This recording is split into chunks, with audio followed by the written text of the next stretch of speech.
மாண்புமிகு பாரத பிரதமர் மரியாதைக்குரிய திரு நரேந்திர மோடிஜி அவர்கள் இன்றைக்கு உலகத்தில் ஒரு தலைசிறந்த பிரதமராக, உலகத்திற்கு வழிகாட்டுகின்ற ஒரு தலைவராக, இந்தியாவை ஒரு சிறப்புமிக்க வல்லரசு நாடாக, வளர்ச்சியடைந்த பாரதமாக உருவாக்குகின்ற 2047 வளர்ச்சியடைந்த பாரதமாக உருவாக்குகின்ற அந்த பணியில் ஈடுபட்டிருக்கின்ற மாண்புமிகு பிரதமர் திரு நரேந்திர மோடிஜி அவர்கள் பிரதமராக தன்னுடைய 12 ஆண்டுகள் நிறைவு செய்திருக்கிறார்கள்.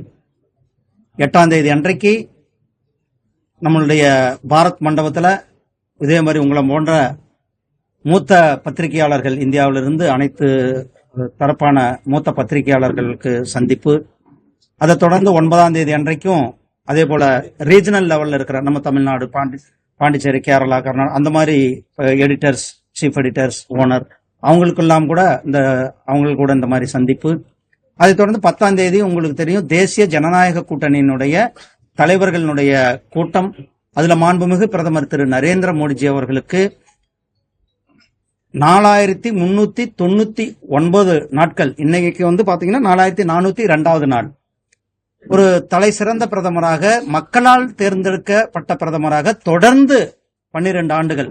நீங்க கேட்கலாம், நேரு கான்ஸ்டன்ட் அசம்பிளியால நிர்ணயிக்கப்பட்ட பிரதமர், மக்களால் தேர்ந்தெடுக்கப்பட்ட பிரதமர் அல்ல. அப்போ அந்த சாதனையை மாண்புமிகு பிரதமர் அவர்கள் முறியடிச்சு இன்றைக்கு 4402 நாட்கள், இன்றைக்கு 4402 நாட்கள் அந்த சிறப்பு வாய்ந்த ஒரு பிரதமராக, தொடர்ச்சியாக இருக்கின்ற பிரதமராக மாண்புமிகு பிரதமர் திரு நரேந்திர மோடிஜி அவர்கள் 3வது முறையாக தொடர்ந்து பிரதமராக தன்னுடைய பணியை செய்து கொண்டிருக்கிறார்கள். இந்த 12 ஆண்டுகள்ல மக்களினுடைய நம்பிக்கை, மக்களினுடைய வளர்ச்சி, அதே போல மக்களினுடைய நலன், இதை சார்ந்து இந்த 12 ஆண்டுகள் ஒரு சிறப்பான ஆட்சியை நாம் கொடுத்து கொண்டிருக்கிறோம்.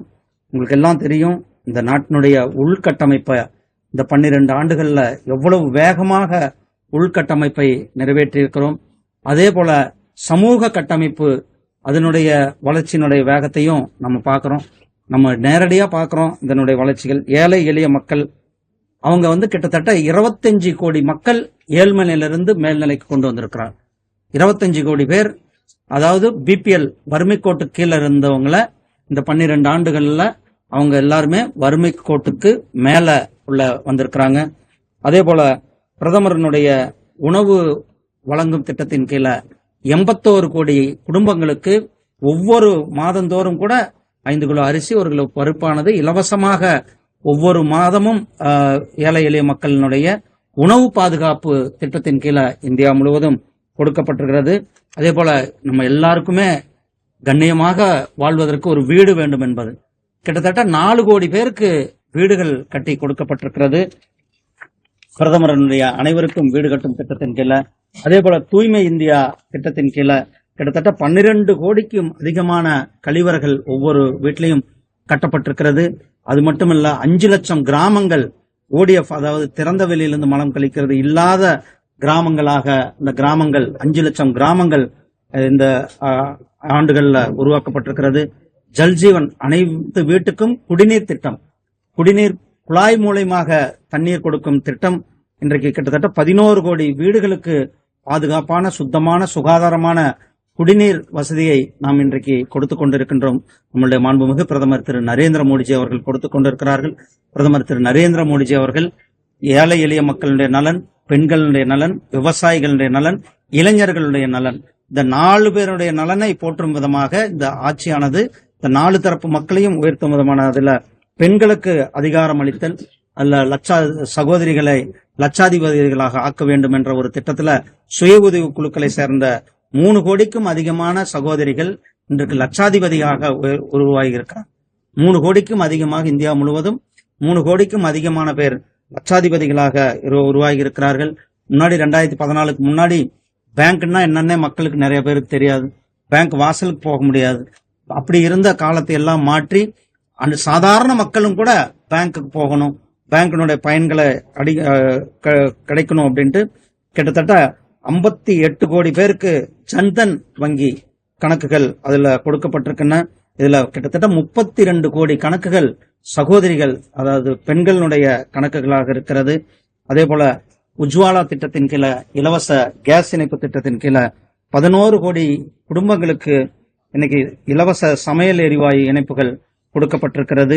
பேறுகால விடுப்பு வேலை பார்க்கும் தாய்மார்களுக்கு, அதாவது ஊதியத்துடன் கூடிய பேறுகால விடுப்பு 12 வாரங்களிலிருந்து 26 வாரங்களாக உயர்த்தப்பட்டிருக்கிறது. அதே போல நாட்டினுடைய உள்கட்டமைப்பு, உள்கட்டமைப்பினுடைய முதலீடு 2014 வெறும் 2 லட்சம் கோடியாக இருந்தது. வெறும் 2 லட்சம் கோடி தான் நம்மளுடைய உள்கட்டமைப்புக்கு அப்போ இருந்த யூபிஏ அரசாங்கத்தின் மூலியமா ஒதுக்கப்பட்டது. இன்றைக்கு இந்த உள்கட்டமைப்பு செலவினம் கிட்டத்தட்ட 12.2 லட்சம் கோடியாக உயர்த்தப்பட்டிருக்கிறது. 12.2 லட்சம் கோடியாக இன்றைக்கு உள்கட்டமைப்பு, தேசத்தினுடைய உள்கட்டமைப்பு நம்ம பார்த்துட்டு இருக்கோம். பெரிய பெரிய தேசிய ஹைவேக்கள், நேஷனல் ஹைவேக்கள், 4 வழிச்சாலை, 6 வழிச்சாலை, 8 வழிச்சாலை, 12 வழிச்சாலைகள், எக்ஸ்பிரஸ் ஹைவேக்கள், இண்டஸ்ட்ரியல் காரிடார்ஸ், இந்த மாதிரி விமான போக்குவரத்து இதெல்லாம் நம்ம பார்த்துக்கொண்டோம். அதே போல இந்த நவீன போக்குவரத்தை இன்னும் அதிகப்படுத்தும் விதமாக வந்தே பாரத் ரயில்கள் இந்த 12 ஆண்டுகள்ல கிட்டத்தட்ட 164 வந்தே பாரத் ரயில்கள் இன்றைக்கு இந்தியா முழுவதும் இந்த வந்தே பாரத் சர்வீஸ் ஆனது கொடுக்கப்பட்டிருக்கிறது. 26 நகரங்கள்ல 1155 கிலோமீட்டர் நீளத்திற்கு புதிய மெட்ரோ ரயில் திட்டமானது கொடுக்கப்பட்டிருக்கிறது. மெட்ரோக்கள் சென்னையில் கூட இப்போ 2ஆம் கட்டம் பணிகள் நடந்து கொண்டிருக்கிறது. அதே போல 3ஆம் கட்டத்துக்கான வேலைகளும் கூட அவங்க அடிப்படை வேலைகளை தொடங்கி இருக்கிறாங்க. விமான போக்குவரத்தை பொறுத்த அளவுக்கு கிட்டத்தட்ட 124 விமான நிலையங்கள் இந்த உதான் சேவை திட்டத்தின் கீழே 164 விமான நிலையங்களாக இன்றைக்கு விமான நிலையங்கள் இருக்கிறது. டிஜிட்டல் இந்தியா, இன்னைக்கு பண பரிவர்த்தனை நம்ம பாக்குறோம். இன்னைக்கு எங்க போய் ஒரு சாதாரண மக்கள்கிட்ட ஒரு ரோட்ல நின்று இளநீ விற்கிறவங்களாகட்டும் அல்லது ரோட்ல காய்கறி விற்கிறவங்களாகட்டும், நம்ம அங்க போய் காய்கறி வாங்கினால் கூட இன்றைக்கு யூபிஐ மூலியமாக அல்லது கூகுள் பே மூலியமாக பணத்தை செலுத்துகின்ற சூழ்நிலை, அந்த அளவுக்கு டிஜிட்டல் டிரான்சாக்சன்ஸ் அதிகமாக இருக்கிறது. இதுல இன்றைக்கு இந்தியா உலகத்திலேயே உலகத்திற்கு வழிகாட்டியாக உலகத்தில் அதிகமான டிஜிட்டல் டிரான்சாக்சன் இருக்கிற நாடாக கிட்டத்தட்ட 60 பேர் அதுல சப்ஸ்கிரைபராக பரிவர்த்தனைகள் செய்து கொண்டு இருக்கிறாங்க. இந்தியாவில் மட்டுமே அவ்வளவு பெரிய ஒரு டிஜிட்டல் சாதனையை நாம் உருவாக்கி இருக்கிறோம்.